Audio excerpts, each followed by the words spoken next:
पर्दे के आगे तो सब कुछ दिखता है, लेकिन पर्दे के पीछे आखिर है क्या?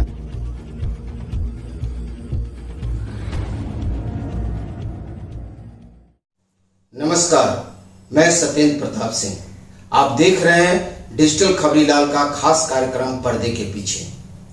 पर्दे के पीछे में कल विषय था दिल्ली में तिरंगा कौन फहराएगा, यानी दिल्ली सरकार का तिरंगा कौन फहराएगा। हर साल दिल्ली के छत्रसाल स्टेडियम में मुख्यमंत्री झंडा फहराया करते हैं और मुख्यमंत्री जेल में है, ऐसे में झंडा कौन फहराएगा, इस पर संशय बना हुआ है।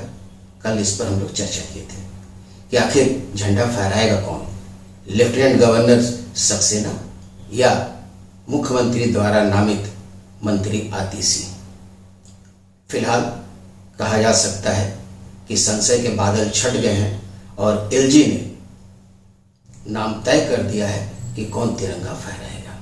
इस बीच आतिशी ने कहा कि तिरंगा फहराने का अधिकार चुनी हुई सरकार को है और एलजी बीके सक्सेना स्वयं तिरंगा फहराना चाहते हैं और राज्य सरकार के अधिकार को छीनने की कोशिश कर रहे हैं।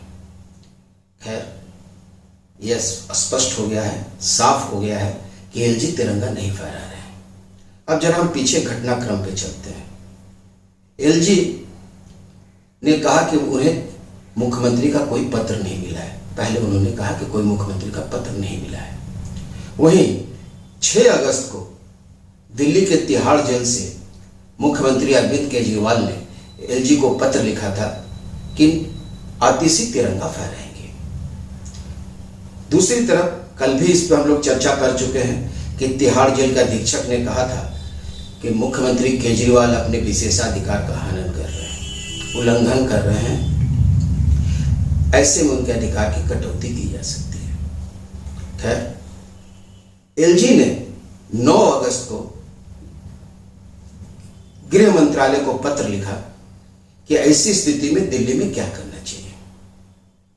गृह मंत्रालय में अवर सचिव सीपी विनोद कुमार ने एलजी को पत्र लिखा कि ऐसी स्थिति में आप अपने विवेक से फैसला लें और जो भी फैसला लें वह गृह मंत्रालय को सूचित कर दें कि कौन तिरंगा फहराएगा। अब एलजी के सामने विकल्प यह था कि वो स्वयं फहराना नहीं चाहते थे और वरिष्ठता की निगाह से अगर देखें तो गोपाल राय मंत्रिमंडल के सबसे वरिष्ठ सदस्य हैं और जिस छत्रसाल स्टेडियम में तिरंगा फहराया जाता है और जिसे सामान्य प्रशासन विभाग आयोजित करता है, उस विभाग के भी मंत्री गोपाल राय हैं। लेकिन गोपाल राय को बनाने का मतलब या मौका देने का मतलब यह होता कि सीधा सत्ता संघर्ष में, आपके सत्ता संघर्ष में एलजी भी एक भागीदार बनते हैं। उन्होंने क्या किया कि केजरीवाल सरकार में 14 विभाग के मंत्री कैलाश गहलोत को नामजद किया है और कहा है कि कैलाश गहलोत ही तिरंगा फहराएंगे।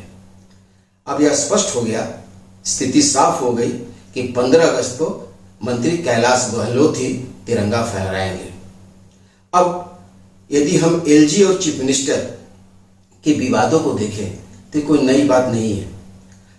आज तक मुख्यमंत्री के किसी भी बात को एलजी ने नहीं माना है। न केवल ये एलजी, अगर इसके पीछे के पहले के भी एलजीओ को अगर देखा जाए, उपराज्यपालों को देखा जाए, तो कमोबेश यही स्थिति रही है। दिल्ली के उपराज्यपाल 20वें उपराज्यपाल नजीब जंग हुआ करते थे जब अरविंद केजरीवाल पहली बार सत्ता में आए थे और 49 दिन मुख्यमंत्री थे। उस 49 दिन में भी कई सारे बिंदुओं और विषयों पर उनकी नजीब जंग से तनातनी हुई थी। उसके बाद अनिल बैजल भी आए उपराज्यपाल बनकर, उनसे भी उनके रिश्ते वैसे ही रहे। अनिल बैजल उनके हर फैसले को बदल देते थे। इसके बाद वीके सक्सेना आए, विनय कुमार सक्सेना, इनके साथ भी वही रिश्ता है। यानी तीनों उपराज्यपालों के साथ केजरीवाल के रिश्ते हमेशा तलक रहे। मजे की बात तो यह है कि तीनों ही उपराज्यपाल किसी की भी कोई राजनीतिक पृष्ठभूमि नहीं है। अनिल बैजल और नजीब जंग आईएएस हुआ करते थे। खैर, अब यह साफ हो गया कि कल कैलाश गहलोत तिरंगा फहराएंगे। आज के लिए बस इतना ही। कल फिर इसी समय मिलेंगे पर्दे के पीछे।